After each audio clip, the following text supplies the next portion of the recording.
तपाईँ उपवास बस्नुहुन्छ, प्रार्थना गर्नुहुन्छ र परमेश्वरको आज्ञा इमान्दारीपूर्वक पालना गर्दै हुनुहुन्छ। तर अचानक जीवनमा एउटा ठुलो समस्याको आँधी आइलाग्छ। ऋणले थिच्छ, रिपोर्टमा गम्भीर रोग देखिन्छ वा परिवारमै टुटफुट सुरु हुन्छ।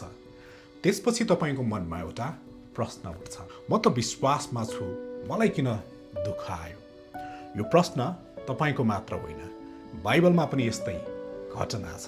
मत्ती 14को 22देखि 33मा हामी देख्छौँ, चेलाहरू आफ्नै इच्छाले होइन, येशूकै आज्ञा मानेर डुङ्गामा चढेका थिए, तर पनि उनीहरू भयानक आँधीमा परे।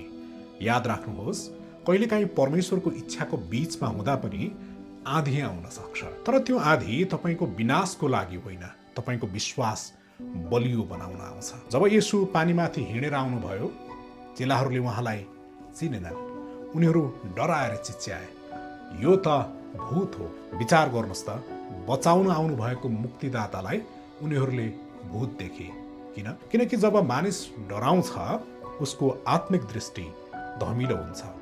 आज हाम्रो जीवनमा पनि समस्या आउँदा हामी समस्यालाई ठुलो देख्छौँ र येशूलाई सानो। तर येशू भन्नुहुन्छ, ढाडस गर, म हुँ, नडराऊ।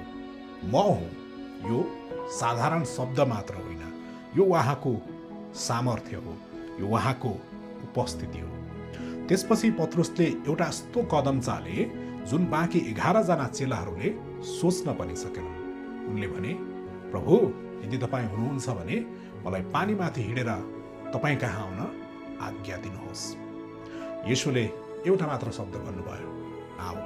धेरै जसो हामीमा एउटा प्रवृत्ति छ, हामी कम्फोर्ट जोन, आरामदायी घेराभित्र बसेर मात्र चाहिँ विश्वासको कुरा गर्छौँ। परिस्थिति राम्रो हुँदा हल्लेलुया भन्न सजिलो छ। तर प्रश्न यो हो कि हामीसँग पत्रुसको जस्तो डुङ्गाबाट बाहिर निस्केर जोखिम लिने विश्वास छ? पत्रुस डुब्नुको कारण आँधी शक्तिशाली भएर होइन, बरु उनको नजर येशूबाट हटेर हो। जब हाम्रो ध्यान समस्यातिर मात्र जान्छ, हामी कमजोर हुन थाल्छौँ।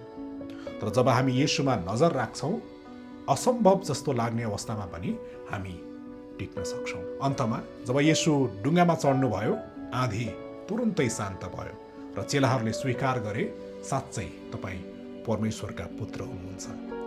आँधीले चेलाहरूलाई नष्ट गरेन, बरु येशू को हुनुहुन्छ भन्ने कुरा स्पष्ट प्रमाणित गरिदियो। प्रिय दाजुभाइ तथा दिदीबहिनीहरू, आज तपाईँको नजर कहाँ छ? येशूमा कि आँधीमा? के तपाईँ आज त्यो डुङ्गाबाट बाहिर निस्कने साहस गर्नुहुन्छ?